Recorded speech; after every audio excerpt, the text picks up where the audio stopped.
శ్రీరామకృష్ణ సేవా సమితి మాచర్లవారి ఆధ్వర్యంలో స్థానిక శ్రీశైలం రోడ్లో గల స్వామి వివేకానంద సేవాశ్రమం నందు స్వామి వివేకానంద స్ఫూర్తితో స్పోకెన్ ఇంగ్లీష్, నైతిక మరియు ఆధ్యాత్మిక విలువల క్లాసులు ముగింపు కార్యక్రమం నిర్వహించినట్లు శ్రీరామకృష్ణ సేవా సమితి అధ్యక్షులు మెట్టు గోవిందారెడ్డి తెలిపారు. ఈ కార్యక్రమానికి ముఖ్య అతిథులుగా SKBR junior college lecturer Durga madam మరియు వారి భర్త శ్రీనివాసరావు హాజరై మాట్లాడుతూ వేసవి సెలవుల్లో విద్యార్థులకు సమయం వృధా కాకుండా ఉచిత పాలిటెక్నిక్, ఏపీఆర్జేసీ కంప్యూటర్ కోచింగ్లు మరియు యోగా కార్యక్రమాలే కాకుండా స్పోకెన్ ఇంగ్లీష్ మరియు నైతిక ఆధ్యాత్మిక విలువల క్లాసులు నిర్వహించడం చాలా అభినందించదగ్గ విషయం అన్నారు. ఈరోజు మన యొక్క స్పోకెన్ ఇంగ్లీష్ మరియు నైతిక విలువల ఉచిత శిక్షణ ముగింపు కార్యక్రమానికి నిజంగా సార్ రావడం, నిజంగా ఈరోజు సార్ రావడం అనేది మాకు చాలా ఆనందంగా ఉంది. కరెక్ట్గా ఈరోజు హాలిడేస్కి మాచర్ల రావడం, కరెక్ట్గా ముగింపు రోజే సార్ ఫ్రీగా ఉండటం, మన ఆశ్రమానికి రావడం నిజంగా మరొకసారి మా రామకృష్ణ సేవా సమితి తరఫున సారి హృదయపూర్వకటువంటి నమస్కారం తెలియజేసుకుంటాం. అలాగే మన శ్రీ రామకృష్ణ సేవా సమితి ప్రతి కార్యక్రమానికి కూడా నేను ఉన్నాను, మీకు మంచి వాల్యూస్ అందిస్తూ మంచి సూచనలు ఇస్తూ ఎడ్యుకేషన్ పరంగా కావచ్చు, సమాజ పరంగా కావచ్చు, ఏ రకమైన సలహాలు కావాలన్నా సరే మన ఆశ్రమానికి వచ్చి మంచి సలహా ఇచ్చినటువంటి SKBR junior college lecturer Durga madam గారిని తన అందరినీ సందర్శించడం కోర్సు. అలాగే గుడ్ ఈవినింగ్ మా. ముఖ్యంగా మెట్టు గోవిందారెడ్డి గారికి ఆ పేరు పలకాలంటేనే ఒక అర్హత ఉండాలి. ఆయన ఏం చేస్తారనేది మీకు తెలుసు.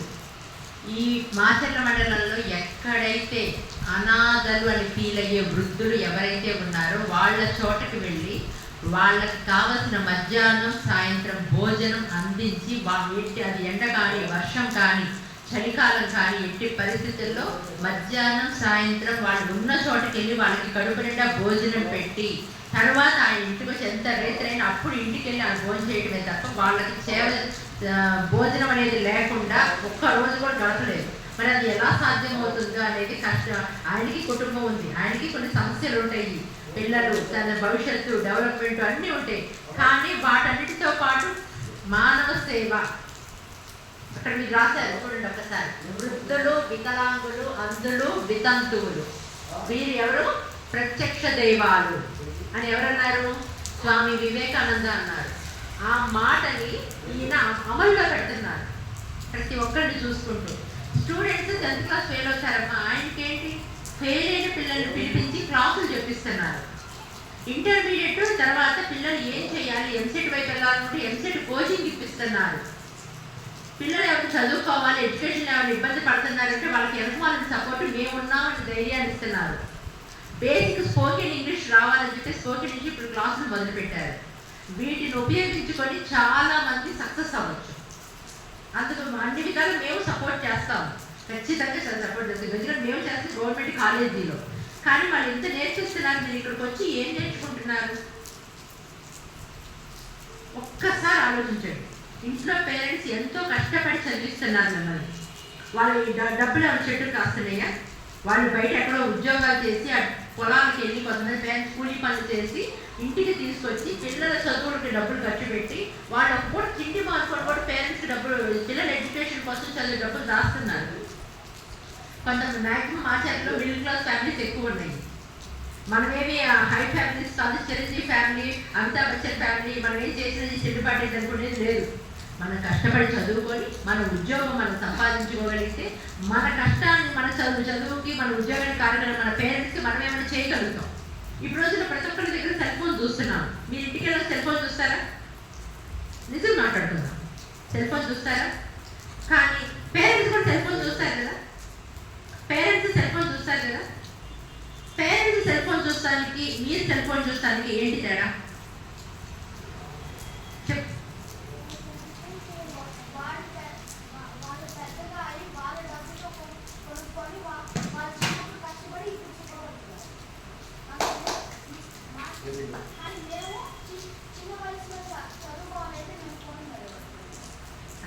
అంటే వాళ్ళు కష్టపడి వాళ్ళు ఉద్యోగం సంపాదించుకున్నాక సెల్ ఫోన్ చూస్తున్నారు. అందువల్ల పిల్లల పేరెంట్స్ అనే రైట్ వాళ్ళకు ఉంటుందా?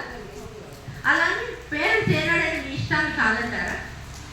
కానీ ఏమన్నాం, సెల్ ఫోన్ చూడు. అది ఎందుకు చూడాలి? నీకు ఎడ్యుకేషన్ పరంగా డౌట్ వస్తే యూట్యూబ్లో నాకు పలానా కాన్సెప్ట్ అర్థం కాల, టేబుల్స్ అర్థం కాల, మ్యాథ్స్లో కొన్ని సూత్రాలు ఉంటాయి కదా, ప్రాబ్లమ్స్కి సొల్యూషన్స్ బట్టి అవి అర్థం కాల, లేదు సైన్స్లో పలానా టాపిక్, సోషల్లో పలానా టాపిక్, అసలు ఐపీఎస్ అంటే ఏంటి, ఐఏఎస్ అంటే ఏంటి, ఇలాంటివి చూడాలి.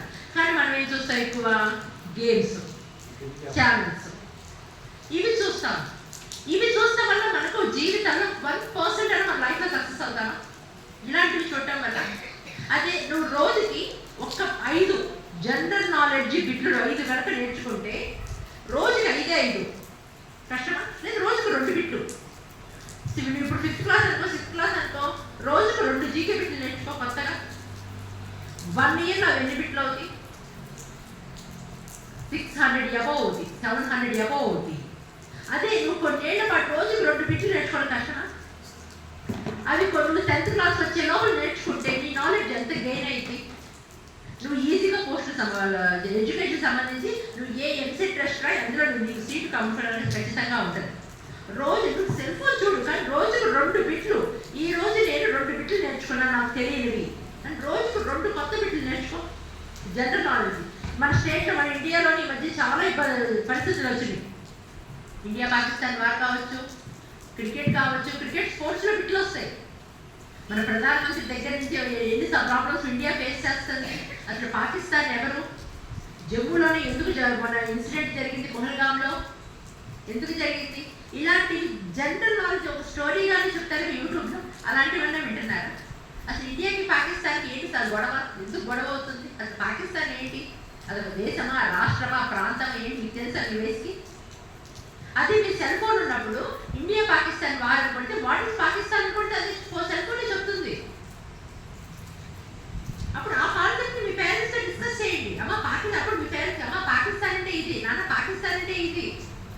అప్పుడు మీ పిల్లలు అన్న నా పిల్లలు చదువుకుంటారు, వాళ్ళకి తెలుసు, వాళ్ళ కోసం మేము ఎంతైనా కష్టపడతారు. కానీ సెల్ ఫోన్ని లిమిట్గా వాడండి. అది పెరిగిపోతాం, ఆకర్షించింది, కానీ దాన్ని తన లైఫ్లో సక్సెస్ అవ్వదు. అదే నువ్వు గవర్నమెంట్ జాబ్ ఒకటి చిన్న జాబ్ సంపాదించిన తర్వాత సారు చూస్తుంటే నాకే చాలా ఆనందం వేస్తుంది. ఎందుకంటే మానవ సేవే మాధవ సేవ, మానవ సేవే మాధవ సేవ. ఎవరు ఇలా సేవ చేసేవాళ్ళు దొరకరు. ఎందుకంటే అందరూ వాళ్ళ ఫ్యామిలీ లైఫ్లో బిజీ అయిపోతున్నారు. వేరే వాళ్ళకి సేవ చేసేది అసలు ఆలోచించే విధానం లేదు.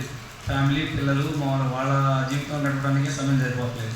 సారు వాటికి సపరేట్గా సమయం ఇచ్చి ఇక్కడ మీ అందరికీ ఇంత అభివృద్ధిని తోడ్పడుతున్నందుకు సార్ హృదయపూర్వక ధన్యవాదాలు చేసుకున్నాను. Thank you sir. మన రామకృష్ణ సేవా సమితికి అన్ని రకాలుగా సహాయ సహకారాలు ఇచ్చినటువంటి ఎస్కేబిఆర్ జూనియర్ కాలేజ్ ఇచ్చేటువంటి దుర్గా మేడం గారిని సభ్యునిగా ఆహ్వానిస్తున్నాం.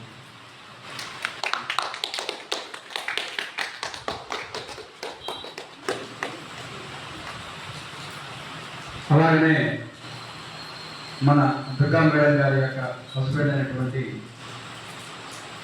మన దేశ బోర్డర్స్లో సైనికుడిగా పనిచేస్తూ మనందరి ప్రాణాలను కాపాడుతున్నటువంటి గుంటుపల్లి శ్రీనివాసరావు గారిని సభ్యుని ఆహ్వానిస్తున్నాం. సార్ కూర్చోండి. అలాగనే మనకి శ్రీ రామకృష్ణ సేవా సమితి మాతృ వారి ద్వారా ఇన్ని రోజులు